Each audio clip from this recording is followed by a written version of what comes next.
আপনার ব্যবহার করা আপনার মোবাইল ফোনটা অন্য কারো হাতে দেওয়ার পরে আবার যখন আপনি ফেরত নেবেন তখন অবশ্যই এই দুইটি কোড ডায়াল করবেন। কারণ বলা তো যায় না আপনার মোবাইল ফোনটা যার হাতে দিয়েছেন সে যদি কোনো কিছু করে রাখে তাহলে কিন্তু আপনার মোবাইলে ফোন কল অথবা এসএমএস হ্যাক হয়ে যেতে পারে। তো সেক্ষেত্রে আপনি কি করতে পারেন চলুন দেখিয়ে দিচ্ছি। তার আগে অবশ্যই ভিডিওটি টাইমলাইনে শেয়ার করে রেখে দেন, যে কোনো সময় প্রয়োজন পড়তে পারে, ভিডিওটি দেখে খুব সহজে কাজটি করতে পারবেন। তো কারোর হাতে ফোন দেওয়ার পরে আবার যখন ফেরত নেবেন তখন আপনি ডায়াল প্যাডে গিয়ে টাইপ করবেন *#21# দেন আপনি ডায়াল করে দিবেন। তাহলে দেখতে পারবেন এই যে অপশনগুলো রয়েছে নট ফরওয়ার্ডেড, এই অপশনগুলোতে যে কোনোটাতে কিন্তু লেখা থাকতে পারে ফরওয়ার্ডেড এবং কোনো নাম্বার দেওয়া থাকতে পারে। যদি আপনি এরকমটা দেখতে পারেন যে কারণ নাম্বার দেওয়া আছে তাহলে কিন্তু বুঝতে হবে সেই ব্যক্তি হাতে নেওয়ার পরে কোনো একটা কিছু করে রেখেছে যার কারণে কিন্তু আপনার মোবাইলে ফোন কল অথবা এসএমএস লিক হয়ে যাবে অথবা হ্যাক হয়ে যাবে। আরো একটি গুরুত্বপূর্ণ কোড রয়েছে যে কোডটি আপনি ডায়াল করবেন। দেখুন ফেরত নেওয়ার সময় আপনি আবারও ডায়াল করবেন বা টাইপ করবেন *62# দেন আপনি ডায়াল করে দিবেন। এই যে দেখুন এখানেও কিন্তু ঠিক এরকম ভাবে চলে এসেছে নট ফরওয়ার্ডেড। তো এই অপশনগুলোতে যদি কোনো নাম্বার থাকে এবং ফরওয়ার্ড লেখা থাকে তাহলে কিন্তু আপনাকে বুঝতে হবে সেই ব্যক্তি ফোন হাতে নেওয়ার পরে কোনো একটা কিছু করেছে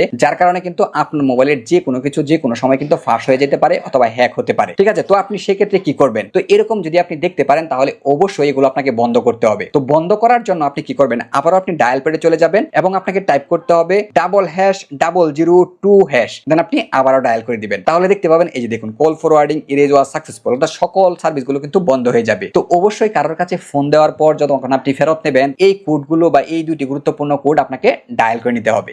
ধন্যবাদ।